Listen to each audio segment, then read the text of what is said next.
sommes honorés, oh, d'avoir été appelés par toi. Comme l'apôtre Paul a dit, moi, Paul, serviteur du Dieu vivant, appelé à être apôtre.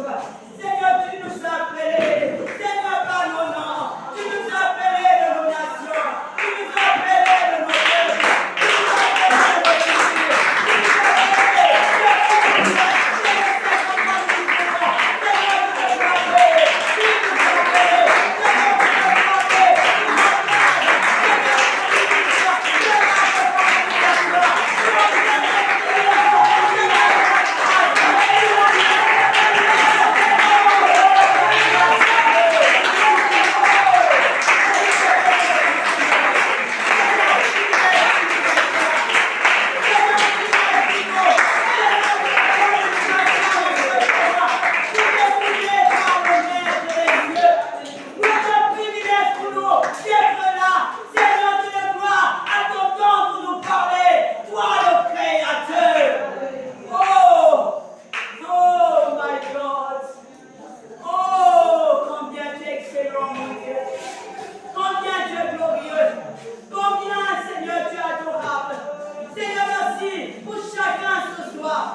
À ne pas prendre en compte, nous regardons par le temps que nous sommes là.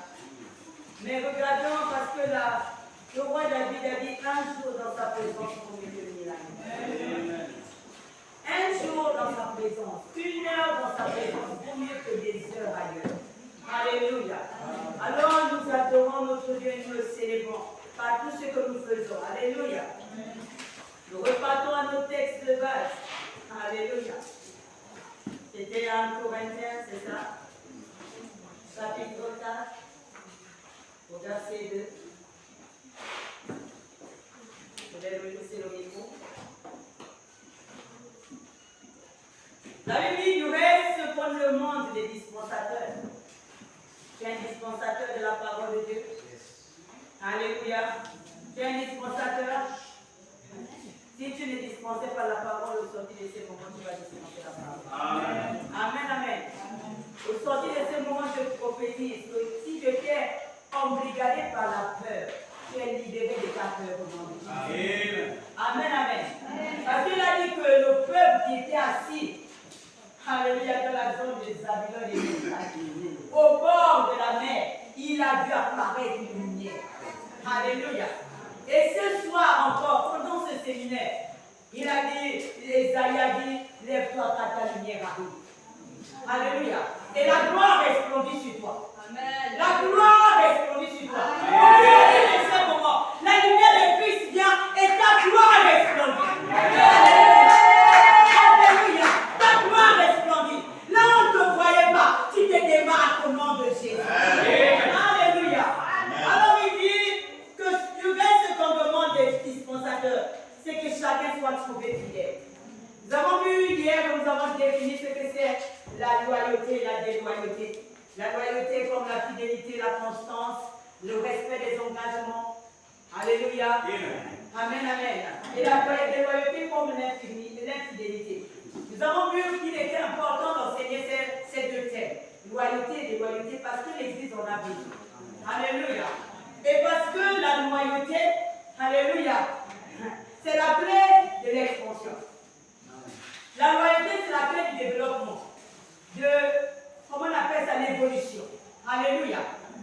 Tu vis avec la loyauté, tu sers la loyauté et tu verras que même dans les petites choses qu'on te confie, tu vas exploser. Parce qu'il n'y a rien, l'expansion n'a d'autre source que la loyauté. Alléluia. Le succès n'a d'autre source que la loyauté. Pour preuve, vous voyez que les peuples africains, les nations, les pays, tous les jours, parce qu'il n'y a pas de loyauté, les chefs, les présidents ne sont pas loyaux à l'endroit de leur peuple. Les peuples aussi ne sont pas les habitants, les nations ne sont pas loyales. Et ce qui fait que les nations africaines, les pays africains ne se développent pas. Pourquoi? Parce qu'il manque la loyauté.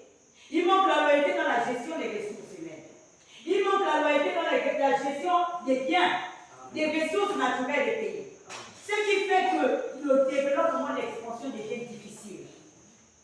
Donc nous voyons que la loyauté, c'est la clé. Tu veux développer, tu t'es développé. Tu veux voir le département, le ministère ou le comité qui t'a été confié s'est développé. Apprends, cultive la loyauté. Alléluia. Alléluia. Ne te sens pas gêné, ne te sens pas honteux de célébrer maintenant qui est le pasteur. Ne te sens pas honteux de faire certaines choses que nous avons vues hier. Parce que tu te dis, si je fais ça, qu'est-ce qu'on dira de moi? Alléluia. Mais ce que tu veux, c'est ton expansion. Ce que tu veux, c'est ton développement. Alléluia. Alléluia. Ça dépend. Alors si tu décides de ne pas le faire, sois-en sûr qu'il sera difficile pour toi de t'épanouir. De voir le ministère qui t'est confié se développer. Alléluia. Amen, amen. Amen. Il est important d'être fidèle. Il est important, si aujourd'hui j'arrive je prends toujours mon exemple pour ceux-là qui sont assis pères. Je dis, quand j'ai commencé, le pasteur a commencé au ministère, je ne savais pas prêcher. Je ne savais pas diriger l'église.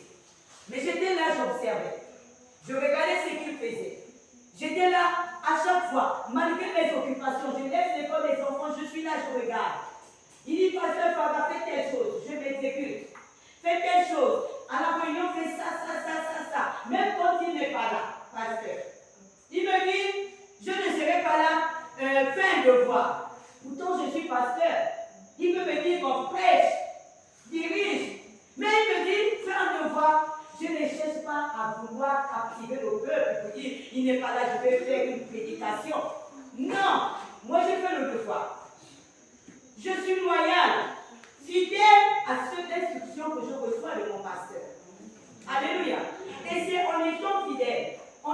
en marchant dans la constance de ce qu'il me disait de faire que j'ai vu mon ministère commencer à grandir, commencer à se manifester.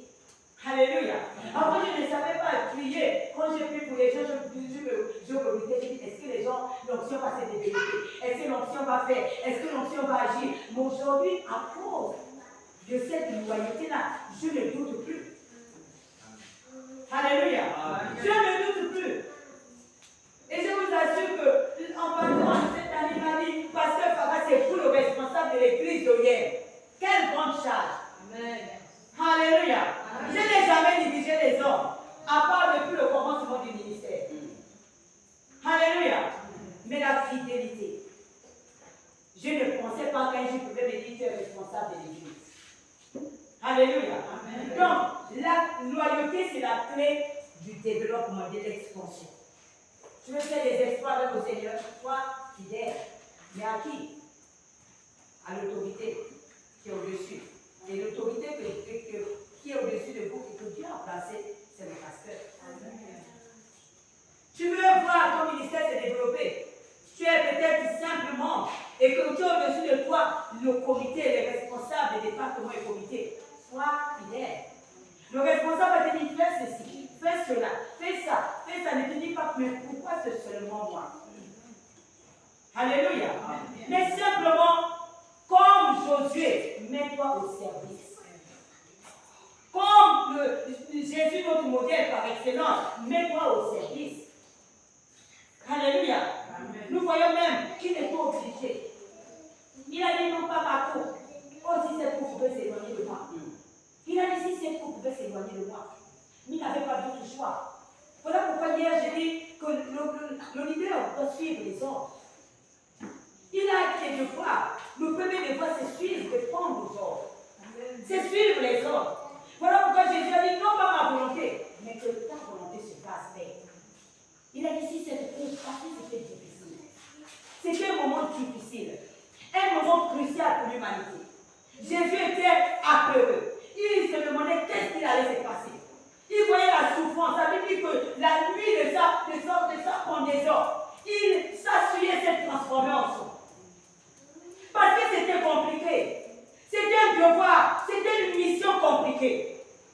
Alléluia. Amen. Mais qu'est-ce qui s'est passé? Il a dit non pas ta volonté, mais ma volonté. Non pas ma volonté, mais ta volonté. Alléluia. Est-ce qu'il y a des leaders cette année qui peuvent dire non pas ma volonté, mais la volonté de l'homme de Dieu qui m'a appelé? Non pas ma volonté, mais la volonté de mon pasteur qui a une vision pour moi. Non pas ma volonté, mais la volonté de la servante de Dieu qui veut m'amener quelque part. Alléluia. Comment il y a beaucoup de signes, beaucoup les caractéristiques d'un leader. Et ces caractéristiques ne peuvent pas se manifester s'il n'y a pas certains principes. Alléluia. S'il n'y a pas de principes. Le premier principe que l'on peut voir, alléluia, c'est dans 2 Timothée 1, verset 12. Qu'est-ce que la Bible déclare dans 1 Timothée? Alléluia. Est-ce que vous êtes avec moi? Amen.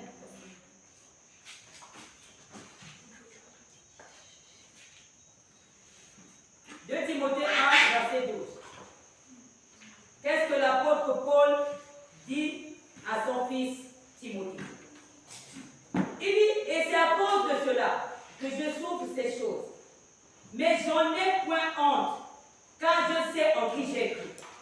Et je suis persuadé qu'il a la puissance de garder mon dépôt jusqu'à ce jour-là.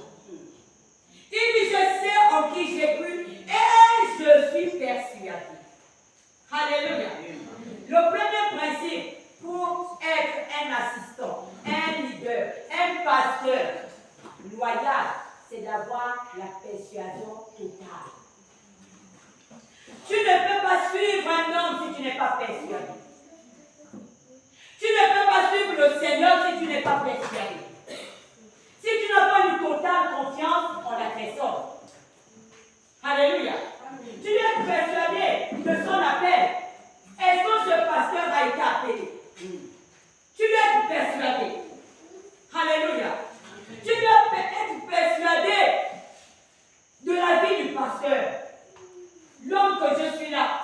homme de Dieu. Alléluia. Tu ne peux pas suivre des hommes parce que tu as envie de suivre. Il y a beaucoup qui suivent des hommes, des leaders, parce que c'est les parents. Beaucoup suivent parce qu'ils sont issus de la même famille. Beaucoup suivent parce qu'ils se disent que c'est le ministère de la famille. J'ai créé un ministère. Mon ministère, je travaille avec les membres de ma famille. Et beaucoup de leaders se disent que mais moi, je ne peux pas quitter là-bas. Je dois soutenir le ministère de mon frère. Je dois soutenir le ministère de ma tante. Je dois soutenir le ministère de mon oncle. Il dit non. L'apôtre Paul, ici dans Timothée, il dit qu'il faut une persuasion. Une conviction personnelle sur la vie de l'homme de Dieu que tu suis. Il faut une conviction personnelle sur même ses finances. Parce que quand tu n'es pas convaincu, tu vas dire le pasteur vole. On a un projet, mais le pasteur va acheter une nouvelle chemise. Le pasteur va nous voir avec une voiture. Est-ce que ce n'est pas les finances de l'église qu'il est en train d'utiliser? Il faut une persuasion. Il faut être persuadé de la personne que tu es en train de suivre. Est-ce que tu le suis? Vous suivez nous les pasteurs par émotion? Non. Nous ne devons pas les suivre par émotion. Nous devons suivre parce que nous savons que Dieu nous a parlé de lui. Dieu nous a dit quelque chose sur ce temps. Voilà pourquoi je le suis. Voilà pourquoi je viens après lui. Voilà pourquoi je l'accompagne. C'est ainsi que vous allez voir la fidélité se manifester. Alléluia. Mais si tu n'as rien vu, tu n'es pas convaincu. Tu n'as rien vu, il te sera difficile d'être fidèle. Donc il faut être persuadé. Persuadé de ne pas avoir des points d'ombre sur la vie du pasteur. Persuadé même de la vision, pasteur.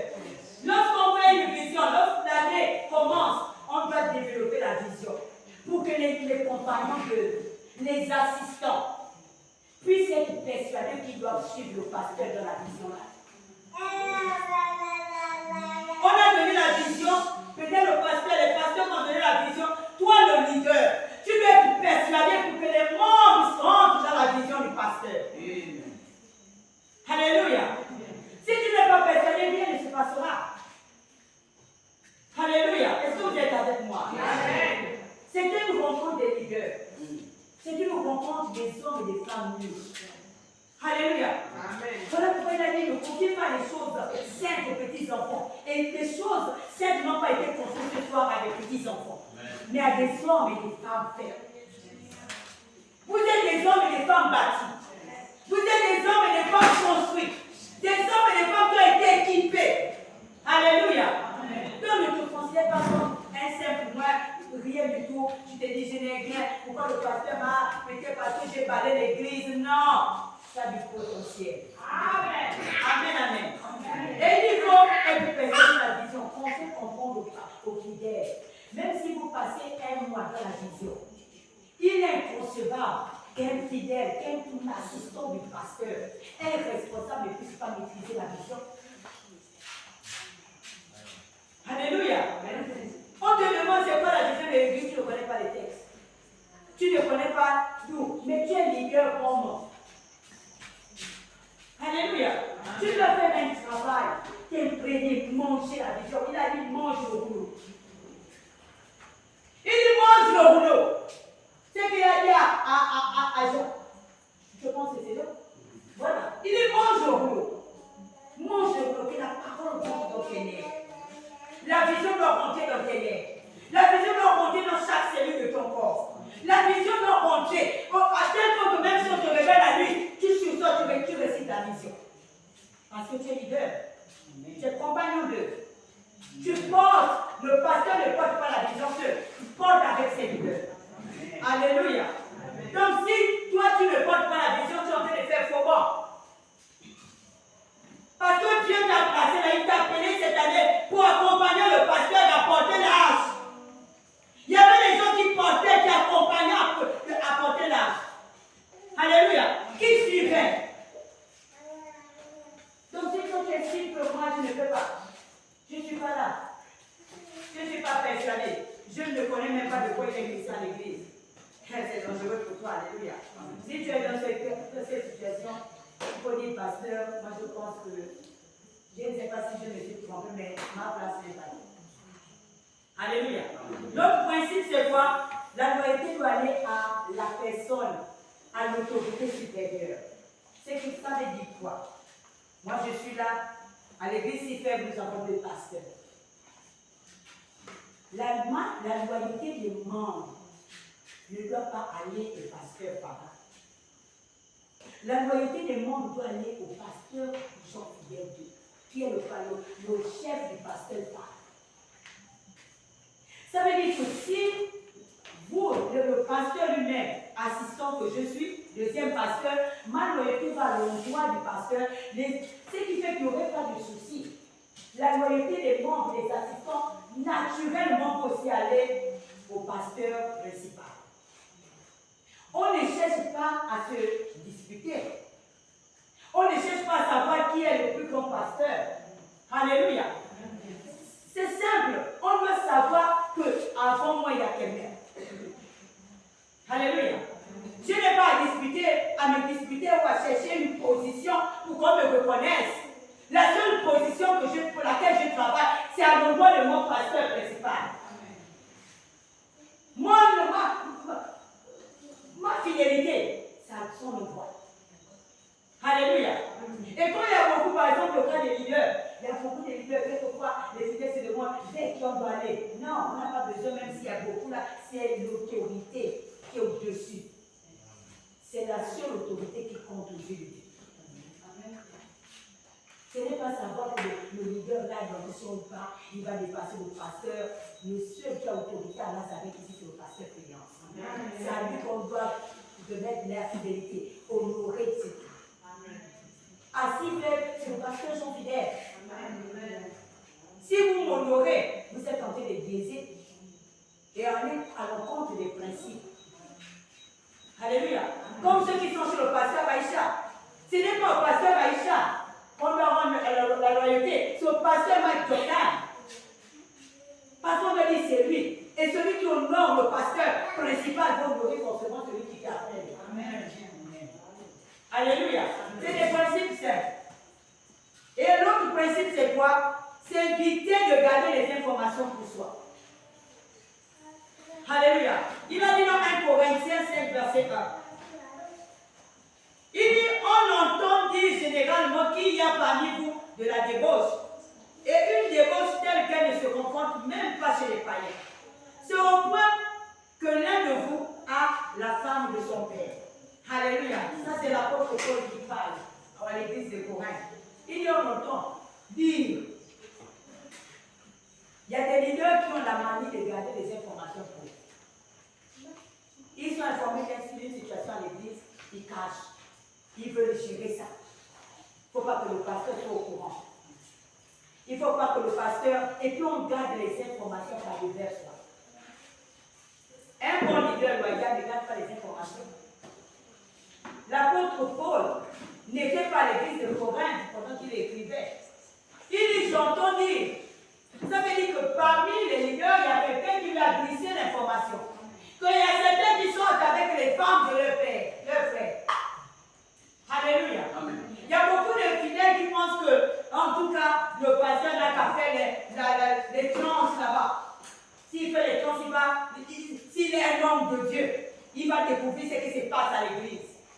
Franchement, vous biaisez. Là, c'est se tromper totalement. Il y a des gens qui disent, bon, comme si on veut tester le pasteur. Mais celui qui veut tester le pasteur teste Dieu. Alléluia. Celui qui veut tester, il teste Dieu. Il y a beaucoup qui pensent que le pasteur doit avoir l'inspiration. Il a dit qu'il est prophète, il va découvrir. Il n'est pas normal que nous retenions les leaders des informations. Nous cachons, pasteur. La Bible, lorsque vous disiez, l'apôtre Paul, lorsque la Bible va dire, j'ai entendu dire, qu'il y a parmi vous, qu'il y a parmi vous, il y a parmi vous. Ce n'est pas qu'il avait fait des rêves ou des visions. Non. Pourquoi? Parce que les membres étaient loyaux. Et chaque fois qu'ils avaient une information qui n'est pas bien, pour l'évolution, l'expansion de l'église, ils avertissaient directement leur premier pasteur principal. Arrêtons de cacher les choses à l'église. Arrêtons de dissimuler les petits problèmes, quelquefois les incompréhensions. On dit, bon, pasteur, ça me fait on dit, pasteur, ça fait longtemps qu'on a géré le problème là même. finalement c'est sorti. Et il y a des couples, il y a des anciens, des diacres, des leaders qui gèrent les problèmes en cachette, qui gèrent les situations familiales en cachette, et le pasteur, le leader, à qui il doit fidélité, n'est pas informé. Parce que pour eux, ils se croient plus sages que le pasteur. Parce que pour eux, ils se croient plus intelligents. Mais ça, c'est de la déloyauté totale. Ce genre de personnes doivent être chassées de l'église. Tu gardes les informations, va garder ça ailleurs. Non, j'ai fini. Le leader doit être quelqu'un de fidèle. Il y a quelque chose qui est arrivé, je dis à mon leader. Il y a quelle situation, leader, voilà, c'est lui qui va te dire cher. C'est lui qui va te dire, bon, qu'est-ce que tu fais? Moi, je te recommande, bon, comme c'est là, tu vas commencer à faire, vas-y, tu continues. Mais tu ne peux pas t'arroger la place, prendre la place du leader principal pour régler maintenant les problèmes, c'est toi qui fais, à l'insu. Alléluia. Amen. Toujours donner l'information. Ne gardez plus l'information. Soyez des tombeaux ouverts, vous ouvrez, vous parlez de tout. Alléluia. Même si ce que vous pensez que peut-être que le pasteur, ce n'est que parce qu'il y a beaucoup qui minimisent. Quelqu'un disait que mes pasteurs, moi je n'aime pas parler des choses des gens. Donc moi je ne trahis pas. Qui t'a dit qu'il fait des choses? Il est question de la vie de l'église. Si à la maison tu ne trahis pas, mais ici là c'est une question de vie parce que c'est que tu négliges, ça peut être un pied d'achoppement de l'église. Ça peut être une cause de destruction, de division et même de fermeture de l'église. Parce que les gens ne voient pas les petits, ils pensent que c'est des petits problèmes. Mais ces petits problèmes peuvent engendrer des grands problèmes. Alléluia. Donc il est important de révéler les choses. Alléluia. L'autre principe c'est, qu'est-ce qu'on doit faire? Ma loyauté, baser sa loyauté sur les principes et non sur les émotions. C'est ce que je disais tout à l'heure. Ma loyauté, ma fidélité envers le ministère super ne doit pas être basée sur mes émotions. Ça veut dire, je suis content, je suis fidèle à super. Je ne peux pas partir. Mais dès le jour où le pasteur peut-être me parle mal, s'adresse mal à moi, devant les gens, j'ai dit, je quitte l'église. Et il y a beaucoup de chrétiens qui ont quitté les assemblées. Il y a beaucoup de chrétiens, parce qu'on a heurté leur sensibilité, leur éducation, ils estiment qu'on ne va pas leur parler comme ça, ils quittent l'église. Mais moi, fidélité, moi, loyauté doit être basée sur les principes. Les principes, c'est quoi? Je suis venu, je suis l'homme là parce que Dieu m'a parlé de lui. Je suis cette femme-là parce que Dieu m'a parlé de lui. Je suis dans ce ministère-là parce que Dieu m'a dit que dans ce ministère-là, il va beaucoup travailler. Donc, c'est sur la base des principes. Si tu es à Nazareth, à Séven, à Sifer, par des émotions parce qu'on est venu et puis tu as senti les émotions, la fraîcheur dans le dos, ou comment, ça veut dire qu'il faut la rechercher. Pourquoi tu es là? Et si tu ne comprends pas pourquoi tu es là, c'est la raison pour laquelle les gens sont validés partout pour les doctrines. Quand tu n'as pas compris pourquoi tu es là dans ce ministère, lorsqu'on va te parler, tu vas t'assembler. Lorsqu'on va te dire quelque chose, tu vas quitter. Tu vas disparaître des réunions. Alléluia. Parce que tu n'as pas compris. Parce que ta loyauté est basée sur les émotions. Peut-être parce que ce jour-là, le pasteur est venu te rendre visite, tu étais malade. L'église t'a accompagné. L'église t'a soutenu. Et en retour, tu as émotion, tu as l'impression d'être reconnaissant. Voilà pourquoi tu dis, moi je ne peux plus partir. Je reste à l'église parce que l'église m'a soutenu. Non! Notre loyauté, c'est à Dieu. Ce n'est pas à cause de l'aide d'un pasteur. Ce n'est pas parce qu'un frère qui est venu la première fois et un frère dans l'église, un ancien, t'a accompagné, t'a soutenu. Peut-être que tu avais une vie difficile. Et l'ancien t'apporte des condiments, t'apporte de la nourriture, t'apporte de l'argent. Et puis tu dis, je reste. Parce qu'on s'occupe de moi. Là, tu fais faux bon. Amen. Tu ne peux pas rester dans un ministère parce qu'il y a un homme, une femme qui te soutient financièrement. Mais tu restes dans le ministère par conviction. Yes. Tu restes dans le ministère parce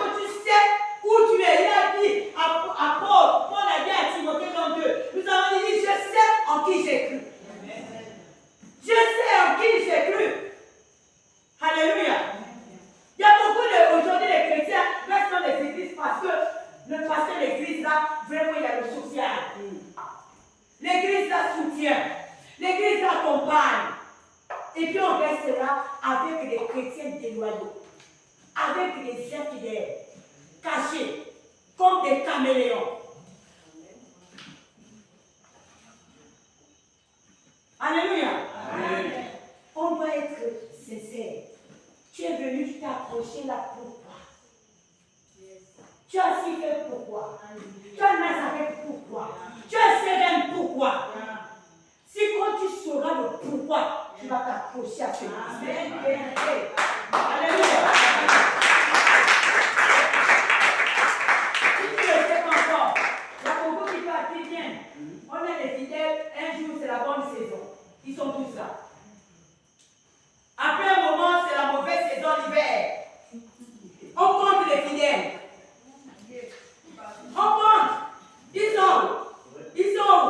Mais tel frère, tel soeur. Après un moment, ils viennent comme les poissons de la mer. Tous en train de discuter les places. Amen. Est-ce que c'est faux ce que j'ai dit? Amen. Amen.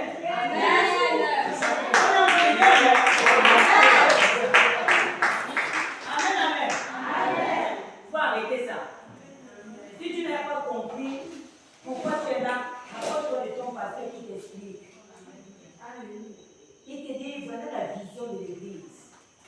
Il faut donner aux fidèles la vision. Par exemple, le baron la représente quoi? Pourquoi le tableau là en rouge? Pour qu'ils comprennent où est-ce qu'ils vont. Alléluia.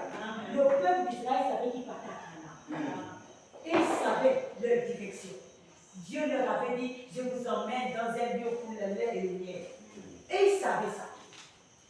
Alléluia. Amen. Quel autre principe? Il dit, savoir que la loyauté va vous coûter non seulement les relations et l'amitié, mais aussi des choses matérielles. Ça là, c'est ce qui est compliqué. Dans l'église. Alléluia. Oh, la Bible dit dans Jacques, nous avons lu Jacques 4. Ça, c'est compliqué.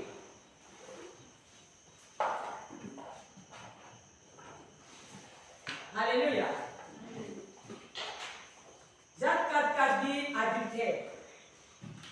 Commence à traiter les gens. Mais l'apôtre Jacques, il était Seigneur. Lui, il était dangereux. Il dit adultère que vous êtes. Ne savez-vous pas que l'amour du monde est initié contre Dieu? Celui donc qui veut être ami du monde seront ennemis de Dieu. Alléluia. Il parle ici des gens qui aiment le monde. Des gens qui ne veulent pas abandonner les mauvaises relations. Qui ne veulent pas abandonner les mauvaises fréquentations. Lorsque tu es loyal à l'endroit de Dieu, tu dis que tu es loyal, Dieu t'a sauvé, tu es loyal. Ça va te coûter certaines relations. Ça va te coûter certaines, même les finances. Alléluia. Les relations, pourquoi? Parce que Dieu voudra que tu sélectionnes tes amitiés. Dieu voudra que tu arrêtes de marcher avec les mêmes personnes. Il y a des chrétiens au début de leur vie chrétienne. On peut accepter encore. On dit que c'est les enfants qui sont au lait. C'est des bébés spirituels et les gosses. Mais à un moment de la vie chrétienne, 1 an, 3 jours, 4 ans, 5 ans, on va voir des leaders même qui ont des fréquentations qui ne sont pas bien. Ils sont là, ils disent que non, c'est mon ami. C'est mon ami depuis l'enfance. C'est mon ami depuis ceci, cela. Et qu'est-ce que l'ami fait? Il dit, ne savez-vous pas que les mauvaises relations sont inutiles? C'est le péché devant Dieu. Dieu a peur. Tu veux être loyal à l'endroit de Dieu. Tu veux être fidèle à l'endroit de Dieu. Il y a certaines relations auxquelles tu vas te distancer. Il y a beaucoup quand ils sont là à l'église, ils sont là. Moi j'aime parler tout vrai. Moi je vais mettre le doigt là. Là il faut. Le doigt là où il faut là. C'est le côté sexuel. Il y a beaucoup, on dit qu'il faut te séparer de ça. Non, je ne peux pas.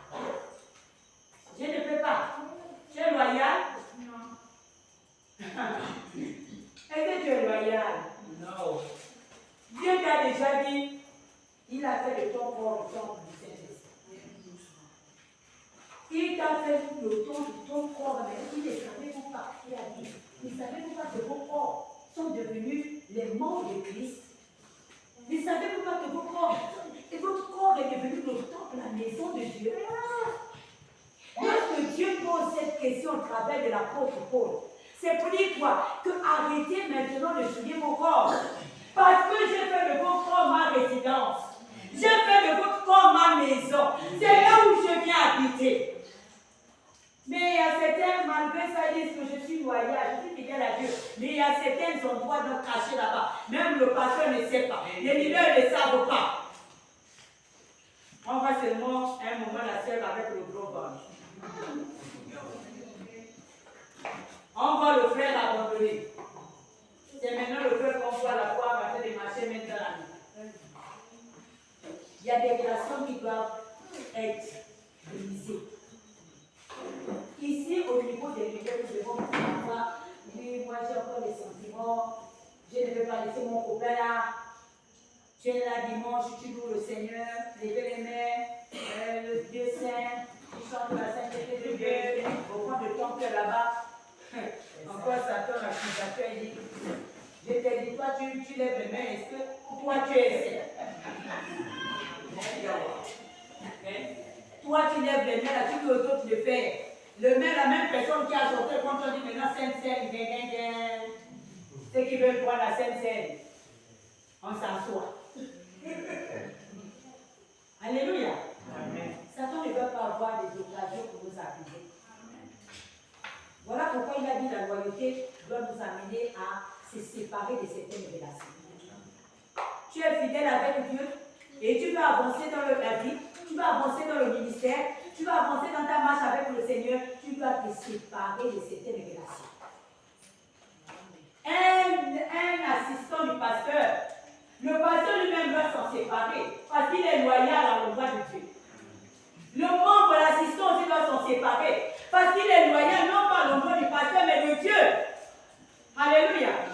Il ne doit pas être nommé parmi nous. Oh, il y a le copain de tel joueur. Non. Ça veut dire que si nous on a les copains, on fait un cachet, on est leader, on fait ceci, c'est qu'on est en train de dire à Jésus que tu n'es pas capable de faire quelque chose dans notre vie. Parce que même à 70 ans, Dieu peut te donner un mari. Même à 80, Dieu peut te donner 70 ans, Dieu peut te donner une femme. Il n'y a rien qui soit impossible de Dieu. Il n'y a rien. Mais c'est parce que nous les hommes, nous le voyons au bout de notre nez. Alléluia. Amen. L'autre qualité, alléluia. Et ici, nous voyons aussi, je vais lire 1 Samuel 20, versets 32 à 33. Il s'agit ici de Jonathan, le fils de Saül. Alléluia. Avec son ami David. Merci.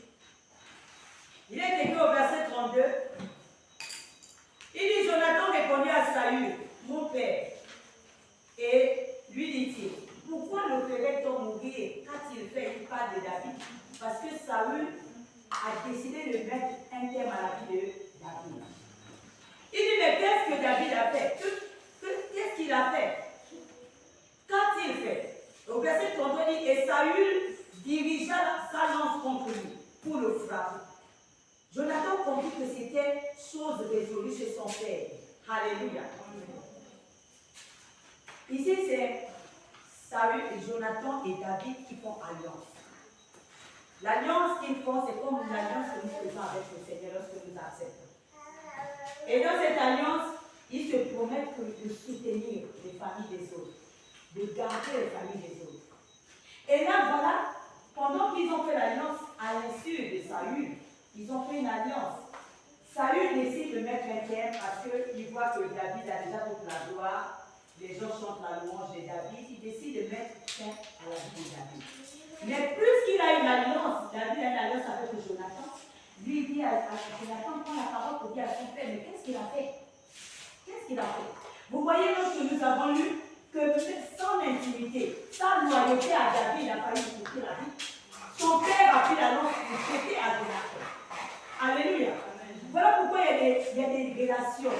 Quelquefois, en relation avec le pasteur, on dira beaucoup de choses. C'est lui qui cautionne les choses du pasteur. Beaucoup de choses. Voilà pourquoi on dit la loyauté. Ça doit coûter des relations. Si réellement tu es loyal à l'endroit du pasteur, quelle que soit ce qu'on dira de lui, qu'est-ce qu'on dira du pasteur, du leader, tu diras que moi j'ai cru. J'ai cru. Amen. Je ne peux pas douter de lui. Amen. Alléluia. Amen. Amen. Amen. Parce qu'il y a des gens qui viendront. Il y a des gens qui viendront. Une fois alors que j'étais enceinte, j'étais à l'hôpital à Djougou. Et puis le pasteur, j'étais enceinte de mon dernier fils. Donc le deuxième était hospitalisé.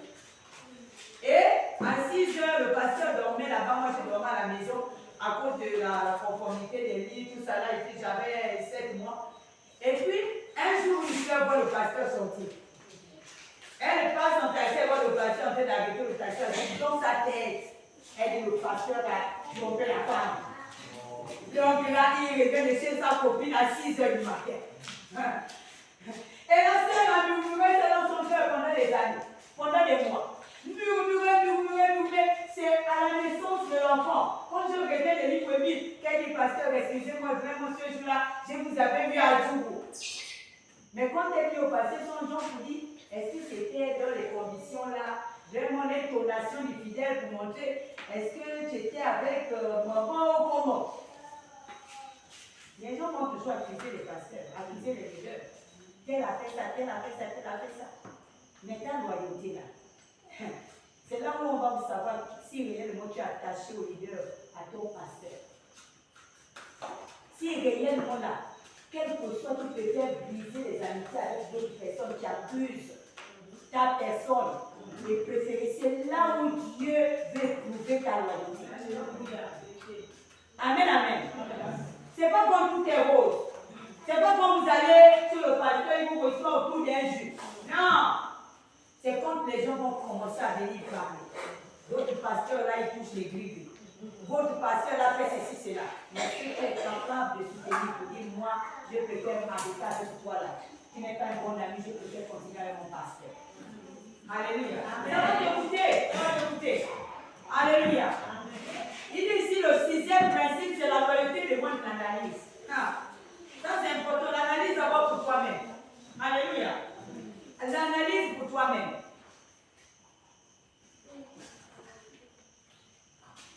Vous pouvez noter 2 Timothée 1, verset 6. Que vous lirez. Donc, l'analyse du passé. D'abord pour toi-même. Lorsque ta loyauté et ta fidélité est mise à l'épreuve, la première chose que tu dois faire, tu dois analyser ton passé. Tu dois regarder les exploits que tu as fait avec le Seigneur pour rester fidèle. Lorsqu'on dira des choses sur toi, lorsqu'on dira beaucoup de choses sur toi, tu dois regarder l'exploit que tu as fait avec le Seigneur, quels sont ton passé, comment tu as évolué, pour dire que non, moi je ne peux pas être infidèle à Dieu. J'ai toujours été fidèle. Alléluia. Amen, amen. Et dis donc, voilà pourquoi dans 2 Timothée, nous allons lire quand même. Alléluia. 2 Timothée 1, verset 6. Il dit ici à l'apôtre Paul dit à Timothée, c'est pourquoi je t'exhorte à ranimer le don de Dieu que tu as reçu par l'imposition des mains. Alléluia. Il dit, je t'exhorte à ranimer. Rappelle-toi de ce don-là que Dieu a fait. Rappelle-toi de comment tu as commencé à imposer les mains, les gens ont été guéris. Rappelle-toi de comment tu as fait les délivrances. Lorsque ta fidélité à l'endroit de Dieu, quelqu'un veut douter de ta fidélité, mets en cause ta fidélité avec Dieu. Il faut savoir regarder au passé. Comment Dieu t'a amené jusqu'aujourd'hui. Comment Dieu t'a conduit jusqu'aujourd'hui. Alléluia.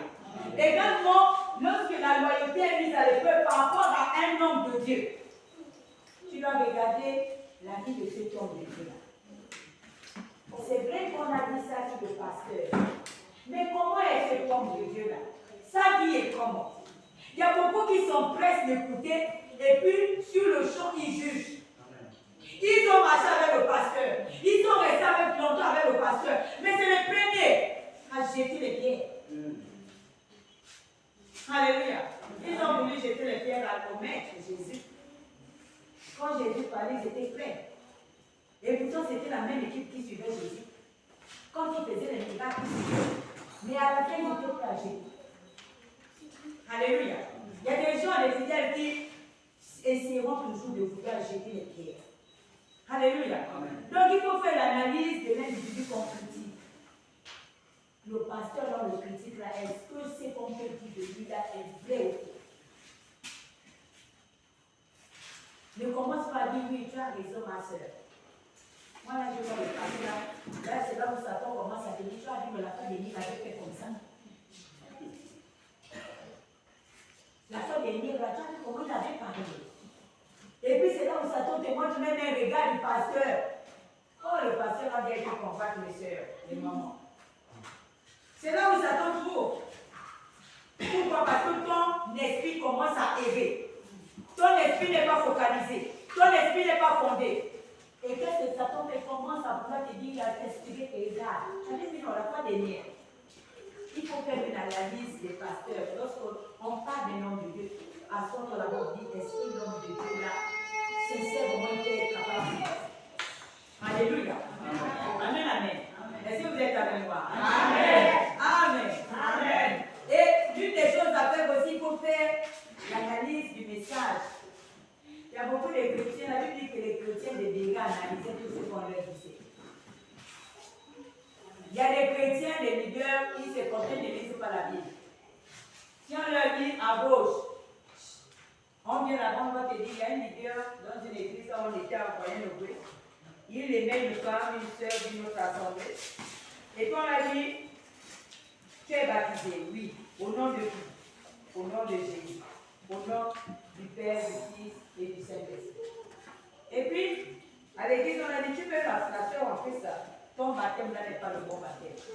Tu dois être baptisé au nom de Jésus. Le leader, il était diacre. Un diacre qui était toujours d'accord, le pasteur avait déjà été proche du pasteur. C'est le frère qui parle maintenant, se fait baptiser au nom de Jésus. Il est important, lorsque nous recevons l'analyse, même lorsque nous nous asseyons, le pasteur prêche. Voilà pourquoi j'ai dit hier où sont nos Bibles. C'est que le pasteur parle dit, est-ce que c'est dans la Bible? On doit être comme les chrétiens de Bégué. On doit regarder. C'est que le pasteur dit, est-ce que c'est conforme à la parole de Dieu? Beaucoup de chrétiens ne se baladent plus avec les Bibles. Beaucoup de chrétiens ne lisent pas la Bible. Et ils vont de doctrine en doctrine.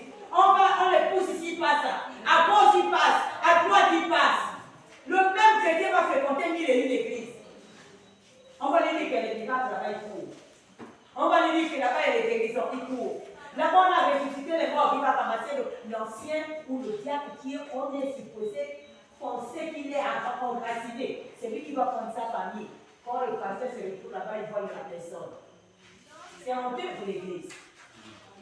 Alléluia.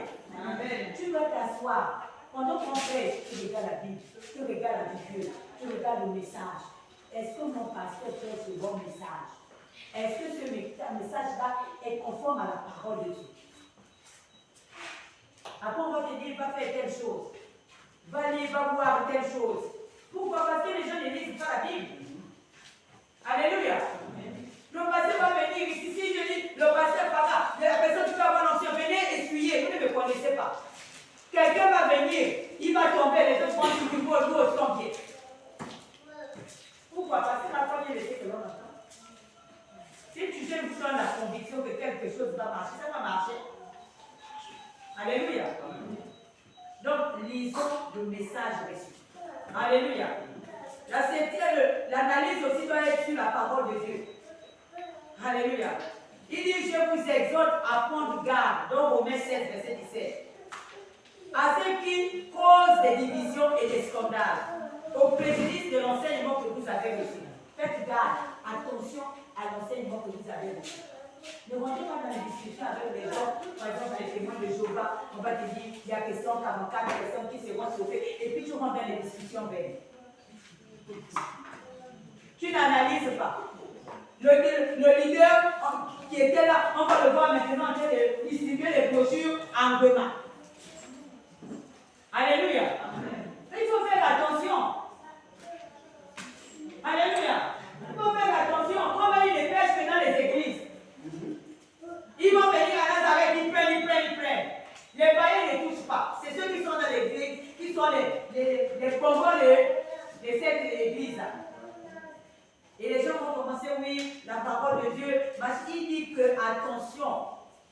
ceux qui, il dit, je vous exhorte à prendre garde à ceux qui causent des divisions.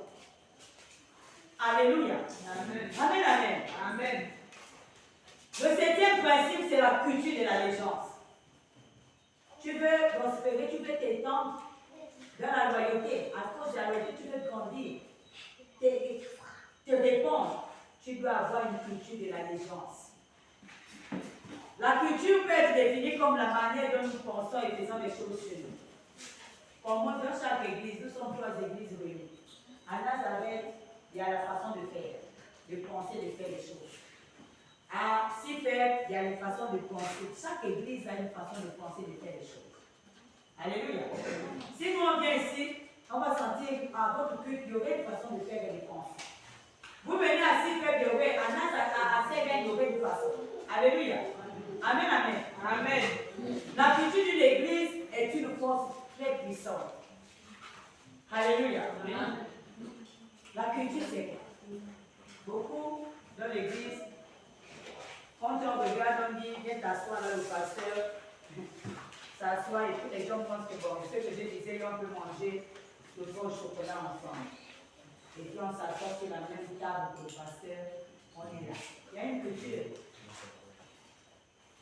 Lui, c'est l'autorité établie par Christ, par Dieu. Il a fait les pasteurs, il a fait les autres. Sur la culture, l'église doit avoir la culture parce que c'est la force. Comment on salue notre pasteur? Comment on parle à notre pasteur? Comment on s'adresse à nos leaders? Est-ce avec mépris ou avec honneur? C'est ça la culture. Comment lorsque le pasteur t'invite, moi j'ai vu pasteur Christ, l'homme qui est toujours à côté de lui prendre des tailles. Pendant qu'il prêchait, le pasteur était debout et le pasteur Christ était assis comme à une marche comme ça. Et il dit au leader, parce que c'est l'un des directeurs de toute l'église de Christ en Basile, il dit viens t'asseoir à côté de moi. Le leader, le pasteur Christ était assis comme ça. Le leader ne s'est pas assis sur la même marche que le pasteur. Le leader allait la marche à 3e marche. Il s'est assis là. Parce qu'il a compris que le pasteur n'est pas son égal. Il a compris que le pasteur n'est pas son égal. C'est une autorité. C'est Dieu dans la vie, dans le corps du pasteur. Alléluia. Comme pourquoi, Osman a dit que moi j'ai vu dans Branham, j'ai vu Dieu dans lui. Je suis parti en Inde, j'ai commencé le ministère, mais le ministère n'a pas réussi. Mais lorsque je suis parti aux États-Unis, je suis allé à un programme de Marion Branham et j'ai vu Dieu dans lui. Amen. Il dit, j'ai vu Dieu dans lui. Est-ce que tu vois Dieu dans le pasteur? Si tu vois Dieu dans le pasteur, il te serait difficile de t'asseoir sur la même marche. Si tu vois Dieu dans le pasteur, il te serait difficile de te poser ta main sur l'épaule du pasteur. D'attraper le pasteur comme si c'était ton copain. Alléluia. Est-ce que je parle à quelqu'un? Est-ce que le Saint-Esprit parle à quelqu'un? C'est ça la culture. Savoir honorer les hommes humains. Savoir les respecter. Quand le pasteur te salue, tu es là, bonjour. Mais quand l'homme naturel, le président de la République vient, celui qui ne s'incline pas devant le pasteur va s'incliner devant l'homme. Amen. C'est ça le problème. Il nous faut développer la culture. La culture de l'allégeance. On ne parle pas au pasteur comme si c'était son ami. On ne répond pas au pasteur. Quand le pasteur vient, tu es là, il passe, tu ne bouges pas. Tu vas t'écarter. Une fois, je suis allée avec le pasteur, on allait chez le prophète Mohamina. On est parti et puis on avait une rencontre là-bas avec l'homme de Dieu. Et puis quand on arrive, le long on passait, comme on était accompagné par un assistant du pasteur. Tous les fidèles qui étaient là saluaient. Il s'accomplissait devant l'assistant qui était avec eux. J'étais ébloui, j'ai dit, waouh, quelle culture d'allégeance, quelle culture. Il a su impacter son église et ça devient une force. Ce qui fait que tout ce qu'il fait réussit. Quand le pasteur est à gauche, quand il voit le pasteur, il s'écarte. Dès que le pasteur est venu, tout le monde était derrière le pasteur. Tout le monde a laissé. Ils ont laissé leurs occupations. Ils étaient derrière le pasteur. Le pasteur a fait ministère. Il a dit, oh là, le pasteur, il y a un temps encore là-bas, il y avait une paralysée à l'église dans le temps. Ils ont suivi le pasteur. Ils ont suivi. Mais on est là, on parle au pasteur. On grande au pasteur. On crie sur le pasteur. Ah, pasteur, vraiment. Alors, regardez le moment qui insulte la femme du pasteur c'est ma pleurer, ah, laisse-moi ça, hypocrite. Hein? Les femmes du pasteur ont fait le pleurer. J'étais ce jour-là scandalisée parce que ce n'est pas la culture qu'on m'avait montrée. La maman, elle était là, elle est sortie. Ah, on savait dire n'importe quoi. Elle sort du temple de Dieu. Et la femme du pasteur en train de pleurer parce qu'elle ne se reconnaissait pas. N'importe quoi. Et les pasteurs pleurent. Tu grandis le pasteur parce que tu as l'argent, parce que tu travailles, tu occupes un bon poste, tu as des affaires, et puis tu dis, bon, moi je peux lui parler comme un chien.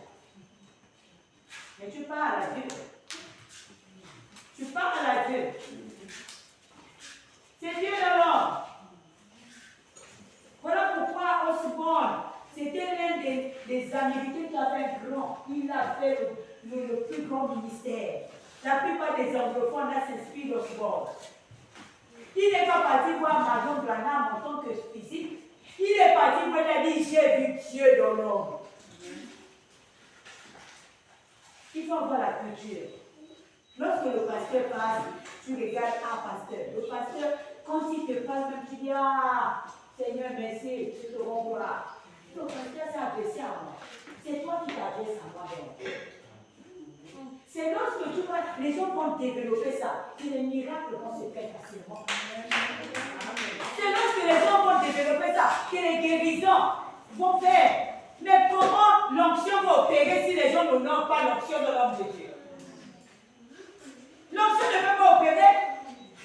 On parle au pasteur, on vient avec le pasteur, tu rentres même dans le bureau du pasteur, tu pousses ta porte, tu t'assois.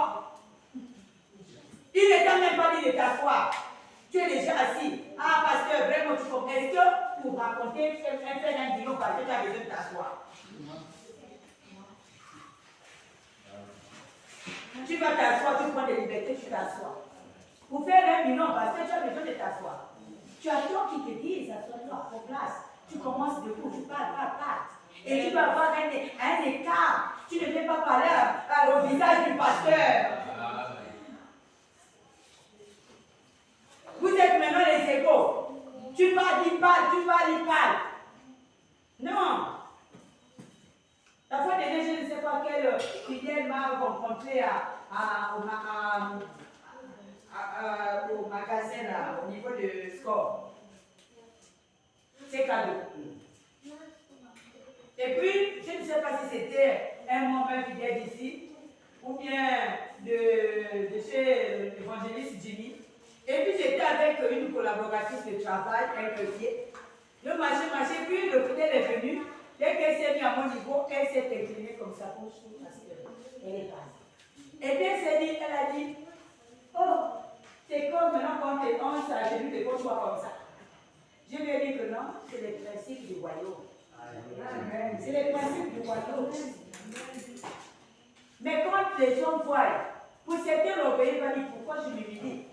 Mais le humble, qu'est-ce qu'il dit? Dieu élève les humbles. Dieu élève les humbles. Ceux qui peuvent dire, bon, moi je considère que lui c'est mon Dieu sur la terre. Amen. Alléluia. Donc on doit changer, on doit avoir la culture, le respect des hommes de Dieu. L'homme de Dieu vient, tu sens qu'il vient par là, mets-toi ici. Laisse-le passer. Passez à l'onction, chez moi je passais bien les hommes. Quand tu le défies, là, tu es en train de rentrer, aller à la compte de son onction. Après, il y a des problèmes. Pourquoi il y a des problèmes dans ma vie, pasteur? Il y a des problèmes dans ma vie, mais tu vas tout le temps à l'encontre de l'ancien de l'homme de Dieu. Par tes agissements, par tes paroles, par tes réactions. Alléluia. Il faut une culture d'allégeance. Alléluia. Est-ce que vous êtes avec moi? Amen. La culture d'allégeance là veut que, la Bible dit donc, Proverbe 25, verset 23. C'est une culture que l'on doit avoir. Lorsque quelqu'un vient te dire n'importe quoi, raconter beaucoup de choses. Alléluia. La Bible dit ici, le vent du nord enfonce la pluie, et la langue mystérieuse, un visage imité. La langue mystérieuse, la langue qui est venue raconter n'importe quoi. La culture, c'est quoi? Une culture d'allégeance, c'est quelqu'un vient pour faire le Congo ça. Tu ne le regardes pas en soutien. Tu penses que tu pour dire arrête, stop. Ton regard face à un congosseur, ton regard doit le stopper. Ne permets pas qu'il continue. Ne permets pas qu'il avance dans le gaspillage, dans ce qu'il est en train de faire. Voilà pourquoi il dit la pluie, le vent mystérieux. Alléluia. Donc nous, on peut faire attention. Quelqu'un vient parler mal du pasteur, du leader. Tu vas nous montrer que moi, je ne suis pas d'accord. Tu fonces le souci. Les soucis, il sait déjà que comme c'est comme mon pasteur. Tu dis non, tu n'as pas besoin de parler. Ton visage doit le pousser à rire. Alléluia. L'autre culture, c'est quoi? Il faut savoir créer le feu. La Bible dit dans le livre de Actes 28, verset 3, que le Paul est en train de allumer le feu et mettre les brindilles dans le feu. Lorsqu'il a pris une branche, on peut le paraphraser, il a mis de cette branche est sorti un serpent. Alléluia. C'est ça, n'est-ce pas? Et il dit que dans la culture d'allégeance, la culture de la fidélité, il y a des moments, tu dois prendre, toi le pasteur, tu prends le leader, tu le mets à l'écouter. Parce que le feu va faire sortir la qualité du leader. Le feu va faire sortir, la pression va faire sortir la qualité du leader. C'est là où tu sauras quel est le leader que tu as. C'est un leader fidèle, ou bien c'est un leader où tellement parce qu'il y a beaucoup de gens qui cachent les défauts, qui cachent beaucoup de situations, qui cachent. Et ils sont gentils, ils savent travailler le pareil. Amen. Lorsque tu es un leader, il y a des moments où tu dis toi, tu passes chanter. C'est là où tu vas voir toi. Moi, je n'étais pas préparée. Mais pourquoi me faire chanter alors ma fille va commencer à parler, tu sais déjà comme ça. Toi, l'ancien, c'est toi qui passes. Tu connais, c'est là où tu joues, le feu là. Beaucoup de leaders n'acceptent pas le feu. Beaucoup de leaders n'acceptent pas le feu. Dès qu'on veut te lancer, tu recules. Dès qu'on veut te lancer, c'est là où le serpent sort. Le mauvais comportement. Là, le mauvais attitude qui était caché, qui n'était pas connu des pasteurs. C'est là où ça réagit. Ça surgit comme ça. Pour développer une culture, il faut gérer, créer le feu. À chaque fois, parmi les leaders, les compagnons d'eux, les leaders aussi doivent créer le feu pour mettre à l'épreuve les personnes qui sont sous leur autorité. Tu veux une bonne équipe ministérielle, il faut savoir mettre le feu. Ça veut dire qu'il est là. S'il est là, il est là. S'il est fidèle, il restera fidèle. Mais si c'est quelqu'un qui était un serpent, il va se faire connaître. Alléluia. Il n'y a rien, il va se faire connaître. Alléluia. L'autre manière de développer la culture d'allégeance, c'est de travailler uniquement avec les personnes aussi qui le souhaitent. Il faut travailler avec les gens qui sont disponibles aussi. Beaucoup travailler avec eux. Alléluia. Amen, amen. Voilà pourquoi il a dit dans 2 Corinthiens 8, verset 12. Il dit la bonne volonté quand elle existe est agréable en raison de ce qu'elle peut avoir à sa disposition et non de ce qu'elle n'a pas. Il dit la bonne volonté lorsqu'elle existe. Il y a des gens qui ont la bonne volonté. Travaillons aussi avec eux. Alléluia. Amen, amen. Amen. Alors ce soir, nous allons commencer. Ça, c'était le dernier point de la loyauté, l'assistant loyal. Nous avons vu les caractéristiques. Et nous avons vu également le principe, comment devenir, qu'est-ce qu'il faut pour être un assistant loyal. Alléluia. Amen, amen. Amen. Ce soir, nous allons aborder, commencer par l'assistant déloyal, l'assistant infidèle. Alléluia. L'assistant infidèle. Oh.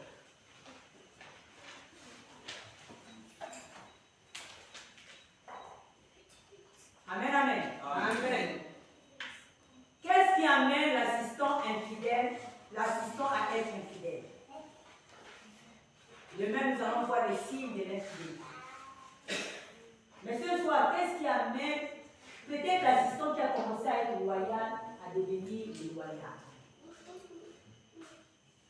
Parce que lorsque les gens commencent, ils se convertissent, ils deviennent, quelquefois ils sont loyaux, maintenant on ne sait pas ce qui se passe. Ils changent. Alléluia. La première chose, la première étape de la déloyauté, c'est un esprit indépendant. Alléluia. Et nous allons lire 2 Samuel 3, verset 20 à 27.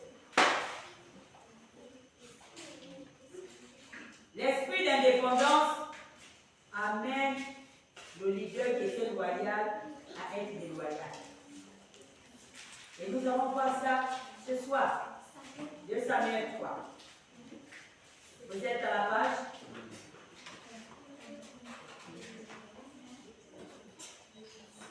3.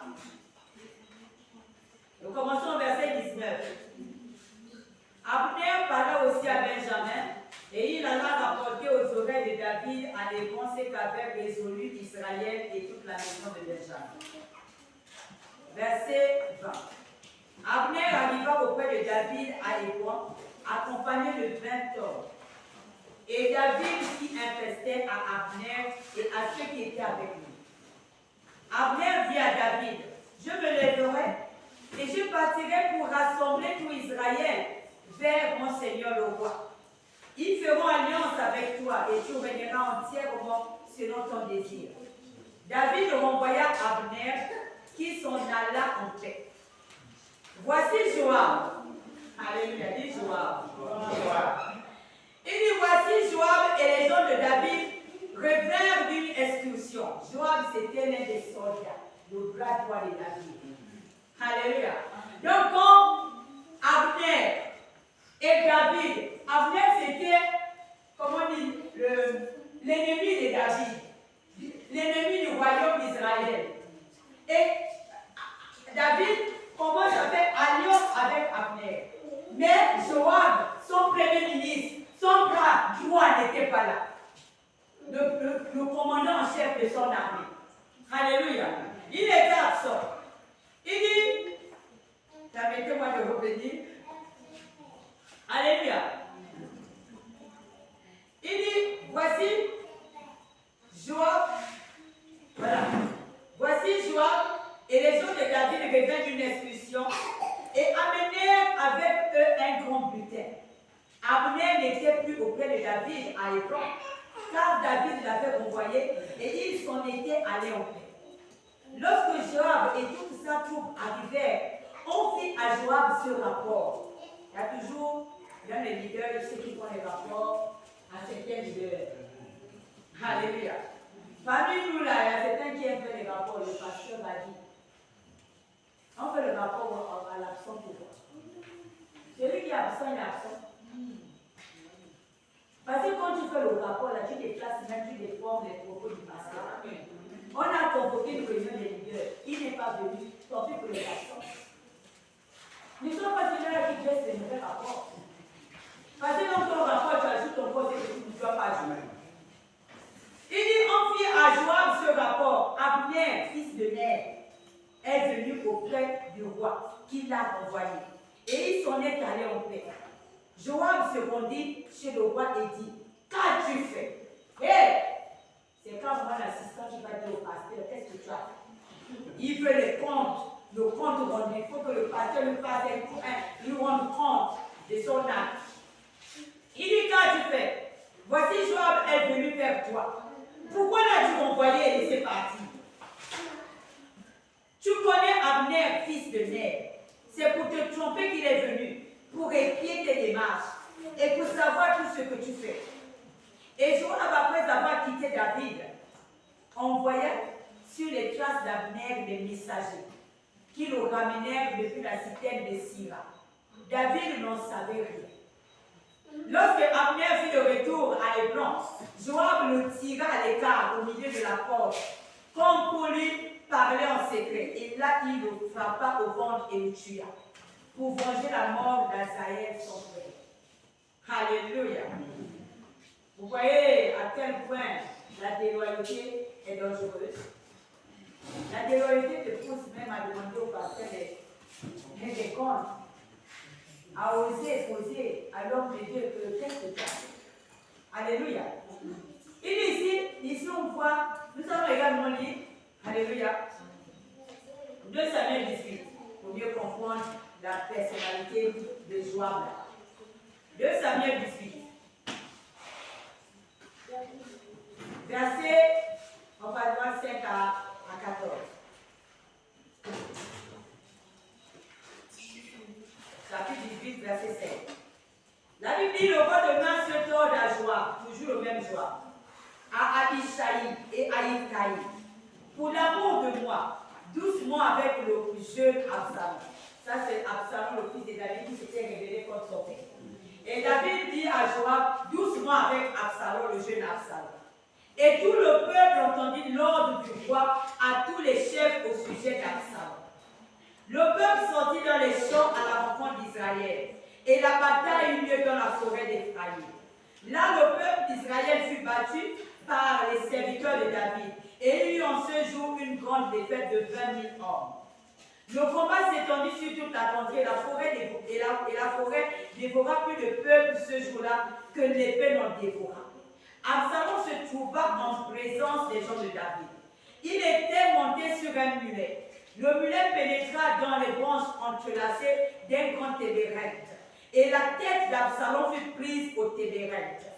Il demeura suspendu entre le ciel et la terre, et le mulet qui était sous lui passa outre. Un homme ayant vu cela vint dire à Joab, voici j'ai vu Absalom suspendu à un tébérinthe. Et Joab dit à l'homme qui lui apporta cette nouvelle, tu l'as vu? Pourquoi donc de là tu m'as abattu sur place? Je t'aurais donné 6 cycles d'argent et une ceinture. Mais ce homme dit à Joab, quand je pèserai dans ma main 1000 cycles d'argent, je ne mettrai pas la main sur le fils du roi. Car nous avons entendu cet ordre que le roi t'a donné à toi, à Abishai et à Itaï. Prenez garde chacun au jeune Absalom. Et si juste attenté perfidement à sa vie, rien n'aurait été caché au roi, et tu auras été toi-même contre moi. Joab dit, je ne m'arrêterai pas auprès de toi. Et il put en mettre 3 javelots, et les lança dans le cœur d'Absalom, encore plein de vie au milieu des tébérins. Amen. Amen. Ici, Joab avait un esprit indépendant. Le roi David lui donne un ordre que moi j'ai décidé de faire alliance avec Abner. Il va en retour, il dit pourquoi? Parce que Abner avait tué son frère Azaël. Il estimait qu'il devait venger son frère, malgré l'ordre que le roi avait donné. Il a tué Abner. Le roi lui fait encore promettre de ne pas tuer son fils. Joab estime que non. Absalom allait contre le roi. Donc ça lui de faire rendre justice au roi. Le roi n'avait pas besoin de quelqu'un pour lui rendre justice. Alléluia. Et Absalom et Joab allaient tuer Absalom. Ici, ce qui amène à la déloyauté, l'assistance déloyale à être déloyale, c'est son esprit d'indépendance. L'indépendance, il fait tout comme il veut. Personne ne le dirige. Personne ne le conduit. C'est lui qui décide de ce qu'il va faire ou de ce qu'il va faire. Donc, il est important de ne pas être indépendant. Quand tu commences à gérer toi-même, à mener ta vie, à diriger comme tu veux. Tu n'as pas besoin de la vie de ton pasteur. Tu n'as pas besoin de la vie de ton pasteur assistant, du leader principal. Tu commences à être indépendant. Et c'est dangereux parce que l'indépendance conduit à la dévoyance. Tu commences à faire des programmes seul. Moi, j'organise ce programme. J'ai envie de faire ça. J'ai envie de faire ceci, cela. Plus personne ne te contrôle. Chez les chants, tu deviens l'artiste principal qui va être invité partout. Tu es membre de l'église, mais le pasteur ne te contrôle plus parce que tu estimes que c'est ton ministère. C'est devenu ton ministère, le pasteur va te laisser partir. Le pasteur ne va pas te surveiller. Tu es l'artiste. Tu es appelé pour chanter pour lui. L'esprit d'indépendance. Alléluia. Vous faites très attention.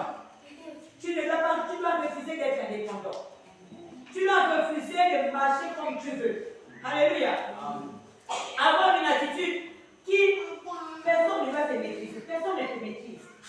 Ah, le frère là, l'ancien là, on ne sait pas là où il est. On ne sait pas. Tu as décidé de partir au village pour faire maintenant des évangélisations. Tu vas passer de ces mêmes. Bon, pasteur, j'ai mon ministère.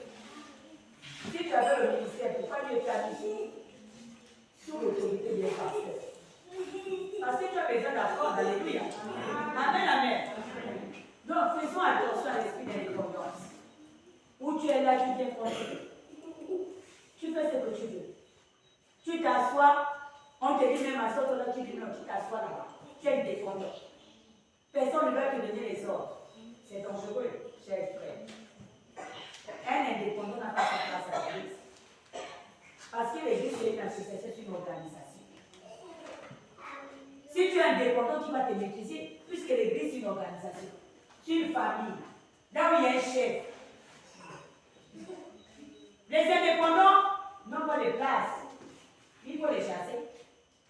Tu dis, tu as le ministère, d'accord, frère. Je n'en doute pas. Mais va créer ton église. Alléluia. Tu as le ministère. Oui, je suis chante artiste. Je vais aller à Nipou, on m'invite au concert. Va là-bas créer ton église. Parce que si tu es artiste, tu es chante artiste, tu es en train d'opérer au travers de l'option de ton homme de Dieu. C'est ce que beaucoup de gens ne comprennent pas. Alléluia. La deuxième chose qui conduit à la déloyauté, c'est l'offense. Alléluia. Matthieu 24, verset 10. Il dit plusieurs succomberont, se trahiront, se haïront les uns les autres. Alléluia. L'offense. Il faut se méfier des personnes offensées, des personnes qui sont blessées. Les personnes qui sont blessées parce qu'on les a blessées dans leur enfance. Ils ont traîné les blessures. Ils pensent que quand quelqu'un parle comme ça, là, il risque de lui faire mal. Donc la personne se positionne même dans la carapace. Pourquoi qu'on me blesse? Je peux attaquer avant qu'on m'attaque. Les blessés là sont comme ça. Ils sont offensés. Ils sont prêts à tout. Il faut faire attention à ceux qui sont blessés. Vous pouvez les reconnecter au travers de leurs réactions. Quand vous commencez à donner quelque chose, la personne, tu sauras que la personne veut t'attaquer, te blesser. La personne veut te dire, te faire mal. De telles personnes, de tels leaders sont dangereux. Parce qu'à force d'être blessé, s'ils ne cherchent pas à guérir, ce sera une pierre d'achoppement. Ce sera un leader qui va mener la déloyauté, qui va rassembler les gens pour chercher la cause, pour que les gens le suivent, les gens l'épaulent, les gens le soutiennent. Et là, il peut être tranchant. Le leader, lorsque tu as été blessé, tu vas chercher à guérir. Parce que la Bible dit qu'il est venu pour guérir les cœurs brisés. En tant que leader, tu ne peux pas continuer à être frustré. Tu ne peux pas continuer à être offensé, à être blessé. Parce que je suis sorti de ma famille, on m'a exploité, on m'a fait ceci, cela, j'étais maltraité. Donc quand je viens à l'église, je vais chercher, quand quelqu'un veut me blesser, je vais essayer de le contrecarrer. Non. Je dois faire une cure de guérison. Laissez celui qui guérit me guérir. Il faut accepter ça. Voilà pourquoi je dis qu'il faut être vrai. La vie chrétienne, c'est une orientation vient comme ça. Avec chrétien, c'est une relation. Tu viens à l'église, tu te rends compte que tu as été blessé dans ta vie. Peut-être que tu as été violé. Et il y a des blessures dans ton cœur. Peut-être que tu as été maltraité. Il y a des blessures dans ton cœur. Mais qu'est-ce que tu dois faire? Tu dois demander à celui qui guérit de te guérir. Mais tu ne dois pas rester là pour dire, moi, je reste offensé. L'offense conduit à la déloyauté. Ou quelqu'un qui vient, parce qu'on lui a dit une parole tous les jours. Le pasteur m'avait dit ça. Le pasteur m'avait dit ça. Il m'avait sorti cette parole-là devant tous les leaders, devant les fidèles. J'ai eu honte ce jour-là. Tu commences à être blessé.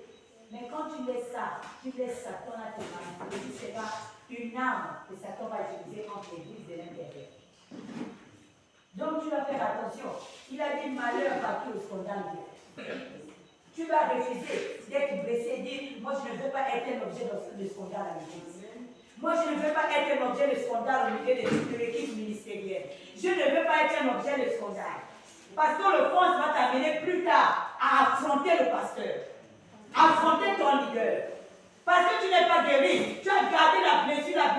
Au fur et à mesure, l'étape là va commencer, va continuer. Un jour, tu vas t'affronter avec le pasteur. Parce que tu n'as pas accepté de guérir. Parce que tu n'as pas accepté d'être ouvert avec le Seigneur pour dire, Seigneur, prends mes blessures, guéris-les. Je vais être une nouvelle personne. Je vais être un nouveau leader. Alors ce soir, si tu sais que dans ton cœur, il y a des blessures, peut-être qu'on n'aura pas le temps de beaucoup parler, mais rapproche-toi de tes pasteurs. Commence à dire, Seigneur, pasteur, j'ai besoin que vous m'aidiez à guérir de cette chose. Rapproche-toi de ton pasteur. Peut-être qu'il y a un secret qui te met dans la réserve. Peut-être qu'il y a une situation dans ton passé, dans ton enfance, qui t'amène à agir de la sorte. Rapproche-toi de ton pasteur. Tu as besoin de guérison. Tu ne peux pas avancer et avoir un ministère explosif si tu as ça encore dans ton cœur. Alléluia. Il faut être prêt. Nous sommes dans la rencontre des leaders. Alléluia. Alléluia. Et le troisième élément qui amène à la déloyauté, c'est la passivité. Alléluia. Nous allons lire 2 Samuel 13, verset 23, verset 22. Il s'agit ici de Absalom, toujours le même Absalom, le fils de David.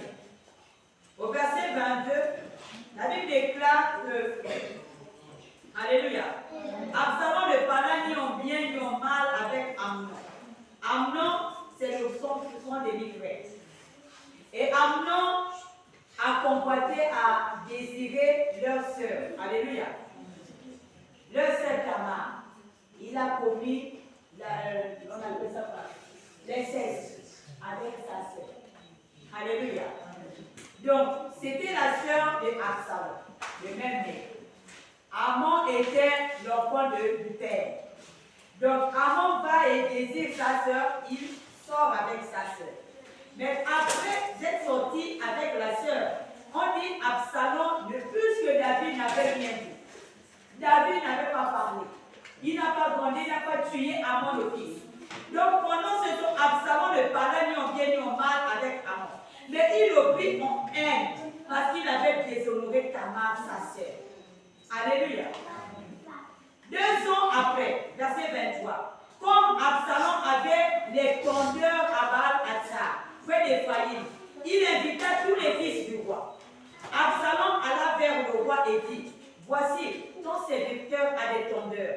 Que le roi et ses serviteurs viennent chez ton serviteur.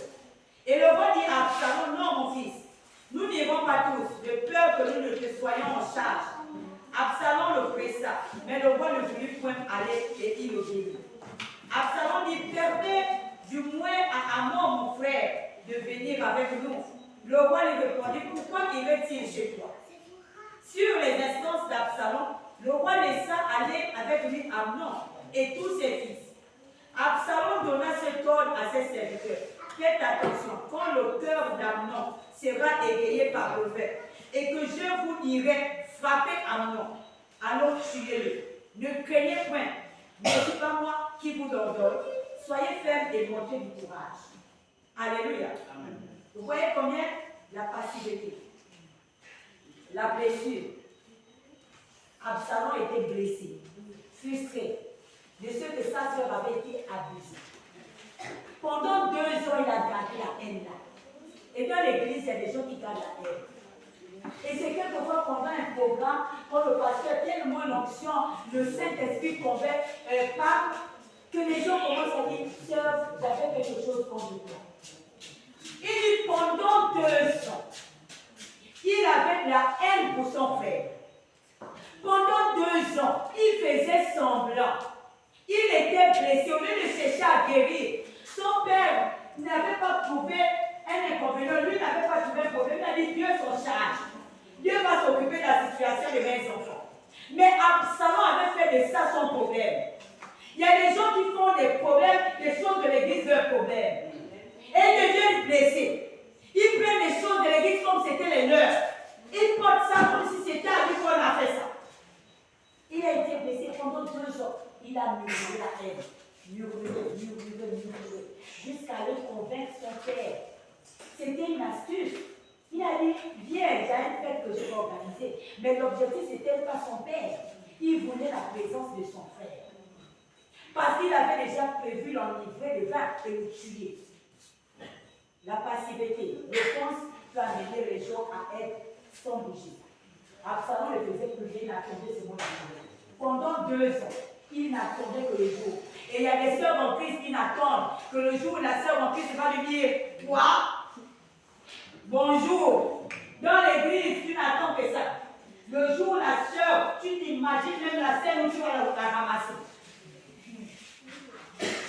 Moi, j'ai vu une sœur, 2 sœurs à l'église chantent. L'autre estime que l'autre est trop pointu. L'autre estime qu'elle est spirituelle. Et pendant qu'on est en train de faire l'adoration, 2 chantent. La ligne est en train de chanter. Et là, l'autre, elle tombe sous onction. L'autre vient l'attraper comme ça. L'onction s'est terminée sur Flaky. Laisse-moi, ne touche pas. Celle qui était sous onction. Elle a senti que c'était la mauvaise personne qui est venue la toucher. L'onction a disparu. Laisse-moi, ne me touche pas. Laisse-moi, je vois tout le peuple. Elle s'est relevée. Laisse-moi, l'autre était là. Ah, mais je voulais seulement te soulever. L'onction a disparu. Combien de fois? Donc vous imaginez à quel point la rancune, l'offense peut détruire même. Tu sens que ton péché d'être dans la présence de Dieu d'une manière particulière. Si là tu murmures, t'entends, le jour où il va te traiter même le doigt. Le jour où il va te parler, c'est le jour où tu penses, tu dis, ah, moi en tout cas, j'essaie, j'attends ce jour. Alléluia. C'est pas bien. Tu es leader. Tu es leader. Le pardon doit être ton quotidien. Le pardon doit être ton quotidien. Le Saint-Esprit est là pour te dire non, arrête ça. Parce qu'il a dit que vous n'êtes plus conduit par la chair, vous êtes conduit par l'esprit. Ça dit que si quelqu'un te offensé, tu dis non. Cet esprit immédiatement te dit non, je pars. Cet esprit immédiatement, voilà pourquoi il a dit marchez par l'esprit et vous n'accomplirez plus les désirs de la chair. Alléluia. Mais beaucoup disent le Saint-Esprit pour le problème, là, il ne faut pas toucher. J'attends le jour où je vais le savonner. Je vais le déchiqueter comme un poisson, comme une feuille. C'est après là que tout et moi va me devenir ami. Tu fermes même tout contact avec le Saint-Esprit. Tu ne veux même pas qu'il te parle de ça. Quand tu es quelqu'un, le Saint-Esprit envoie un frère. Tu dis non, frère, tu ne sais pas ce que la sœur là m'a fait. Tu ne connais pas les problèmes, il faut rester là-bas, à ta place. Mais c'est le Saint-Esprit qui l'amène vers toi. L'offense entraîne la passivité. Ici, là, Absalom, il restait 2 ans. Il le bougeait, il faisait tout. Alors, donc, Absalom, ceux qui les offensés, ils vont commencer à ne plus travailler à l'église. Ceux qui sont blessés, par une parole du pasteur, une parole du leader, au lieu de chercher à guérir pour se surpasser, ils vont arrêter de faire les activités à l'église. Mais quand tu es comme ça, tu es en train d'aller vers la déloyauté. Au contraire, la frustration ne va pas t'empêcher de servir Dieu. Au contraire, tu dois répondre et rire au Dieu de Satan. Pour dire que tu as voulu me frustrer, je ris à ton nez. Alléluia. Tu ne dois pas laisser les situations La Bible, l'apôtre Paul a dit que ce sont les légères afflictions. Il dit les légères afflictions du temps présent face à la gloire à venir, elles sont légères. Les petits problèmes de compréhension, c'est des légères afflictions. Pourquoi tel a été désigné et pourquoi pas moi, c'est des légères afflictions. Il n'y a rien à garder dans le cœur pour dire que moi je fais de ça un problème. Nous sommes les leaders. On doit laver nos cœurs, comme on dit. Il faut laver le cœur. Les chants à l'église catholique, il faut laver le cœur. Normalement, on est timide. Lave le cœur, la salette. C'est comme Théma, ouais. Si c'est pourquoi, hein?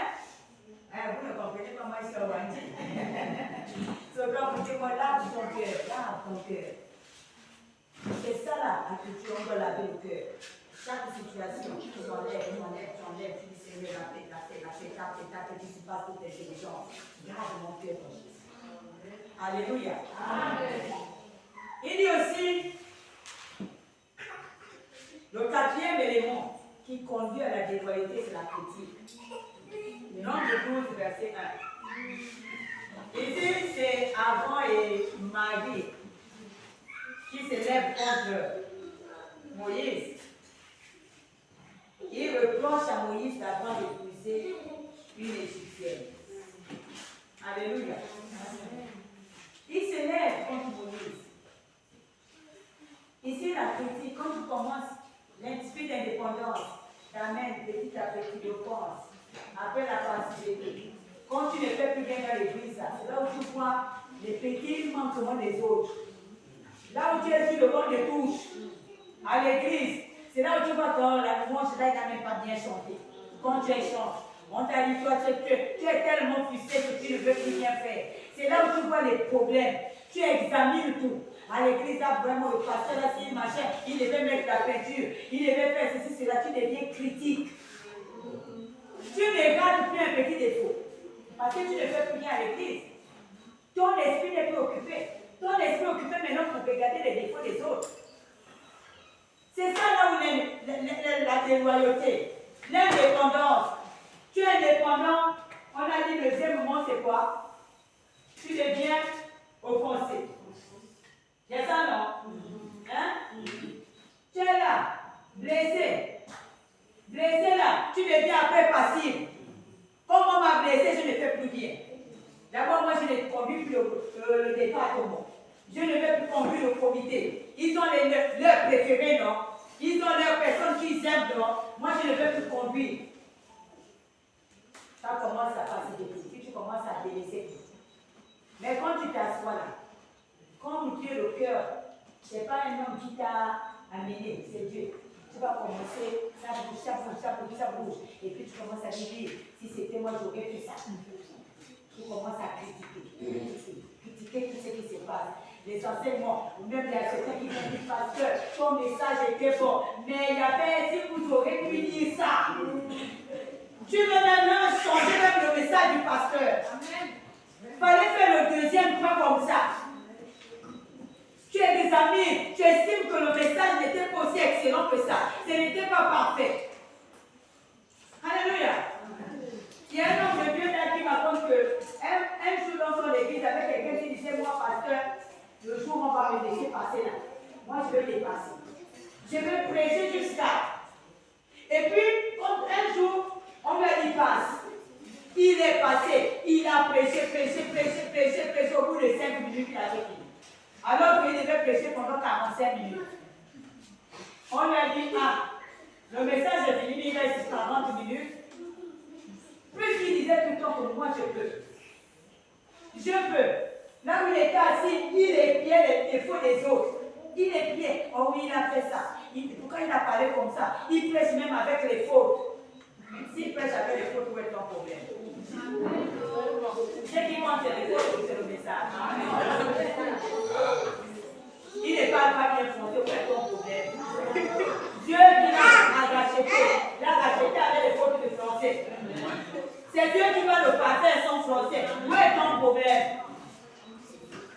Oh, il ne parle pas bien. Il bébait. Comme ça. Non. Attention à la critique. La passivité va t'amener à examiner tout ce qui est les petites choses. Et après, tu vas commencer à rassembler des gens pour dire, voilà, le pasteur là, il n'a pas dit ça. Pourquoi il a dit ça? Pourquoi comme ça, comme ça, comme ça, comme ça? C'est très dangereux. Très dangereux. On n'est pas là pour juger le message du pasteur. Si lui, il est venu dire ça, c'est ce que Dieu lui a dit de dire. Amen. Et on reçoit ça comme ça. Amen. Alléluia. On n'est pas là pour dire, mais pasteur, pourquoi vous n'avez pas abordé le point là? Il y a certains qui supposent même qui viennent dire au pasteur, pourquoi vous n'avez pas pris le point là, le point là? Mais si tu ne sais pas son intimité, Dieu sait, peut-être que pour toi ça ne t'a pas concerné, mais quelqu'un d'autre était dans le besoin du point de le pasteur. Amen. Alléluia. Amen. Amen, amen. Amen. Et le troisième, le cinquième élément qui conduit à la déloyauté, c'est la politique. 2 Samuel 15, verset 3 à 6.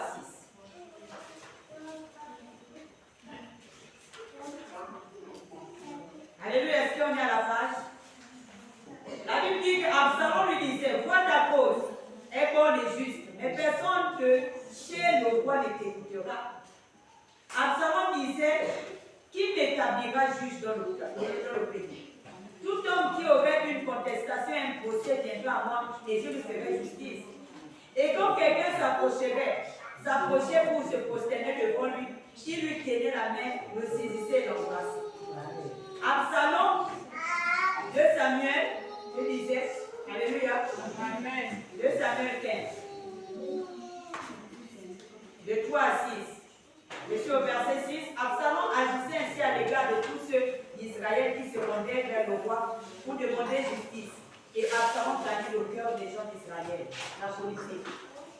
C'est le troisième élément. Les gens qui sont dans la politique commencent à faire le rassemblement. Absalom, il se tenait et puis il disait aux gens que vraiment, qui va t'écouter là-bas chez le roi? Si tu parles ici au pasteur, si le pasteur là-bas t'écouter, il y a des gens qui l'écoutent. Il y a des gens, des fidèles, des leaders qui sont comme ça dans l'église. Et merci pasteur. Le pasteur est trop occupé. Il n'est pas t'écouter. Il a ses gens. Il est trop occupé pour toi. Et s'il va même écouter ce que tu vas dire. Et il y a des gens dans l'église, des leaders qui s'érigent comme ça. Comme Absalom. Il y avait lui qui s'est payé à côté de lui. Donc il attendait là où les gens rentrent dans le bureau du pasteur. Créance. Lui, il a sa place à côté. Pendant que le pasteur Créance s'occupe pour régler les problèmes des autres, il a entendu dire merci, il aura besoin de toi.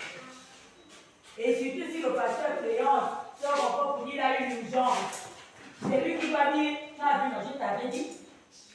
Je t'avais dit qu'il ne devait pas avoir le temps. Il n'a pas le temps pour toi. Et quand tu souffres ici à la maison, personne, tu es malade. Ok, le pasteur n'est même pas venu te chercher.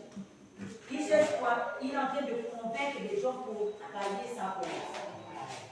Alléluia. Ici, il a dit, on me placerait. Absalom avait les intentions de détrôner son père. Donc, comme il a les intentions, il se met à côté du royaume, de la maison du royaume. Pour dire que, bon, voilà, quand les gens vont venir, je vais leur convaincre du contraire. Et il y a des gens qui pensent à l'église. Ils estiment que le pasteur qu'on a envoyé dans l'église n'est pas le bon pasteur. Ils sont à l'école, ils sont pasteurs d'assistants. Si seulement l'église même pouvait l'affecter pour me laisser la place. Alléluia. Si seulement on pouvait le déplacer, moi je prendrais sa place. C'est ce qu'Absalom faisait, la politique. Il commence à attirer les gens à sa cause, attirer les gens pour le soutenir. Attirer les gens. Et beaucoup dans l'église attirent. Il dit viens. Quelquefois c'est les menus des repas. J'organise le bouillon. Je vais vous venir manger. Ah, telle soeur, viens chez moi, il y a un anniversaire. Tu es en train d'attirer les personnes. Comme tu vois que quelquefois ces personnes sont loyales à l'endroit du pasteur, tu veux qu'il vienne te dire tous les secrets du pasteur. C'est que le pasteur conçoit. C'est que le pasteur dit. Comme ils sont les bras droits, toi aussi tu veux avoir l'information à ton réel. Il faut faire attention. La politique. Ne cherchons pas à former des groupes à l'église. Ne cherchons pas à former des groupes à l'église. Si tu as besoin d'autorité, autoporteur. Alléluia. Ne cherchons pas à chercher à dire voilà, je veux former. Je vais faire ça là, mon groupe comme ça. Toutes les fois que tu as besoin, tu as envie de faire quelque chose, approche-toi du pasteur. Tu dis, pasteur, voilà, je vais faire ça, est-ce que vous m'autorisez? J'ai envie de créer un groupe WhatsApp. Les jeunes là, les jeunes leaders. Dès que vous avez les numéros des autres, comme on s'est rencontrés là, on va se retrouver avec ceux de Sérène. On va créer un groupe. Comme on a vu un programme, on va créer un groupe, on se rencontre, on s'appelle bébé. On s'appelle chérie. On s'appelle beaucoup de choses. Et les leaders ne connaissent pas. J'espère que vous ne vous êtes pas donné les numéros WhatsApp. On est venu ici pour apprendre loyauté des loyautés. Amen. Amen. Amen. Les jeunes, loyauté, c'est tout non. On n'est pas venu ici pour nous transmettre les numéros de WhatsApp. Après, on va s'appeler bébé, bébé, aujourd'hui bébé, aujourd'hui chérie, quand le pasteur coince, pourquoi tu l'appelles chérie? Oh, c'est comme ça que j'appelle les sœurs. Les sœurs, je les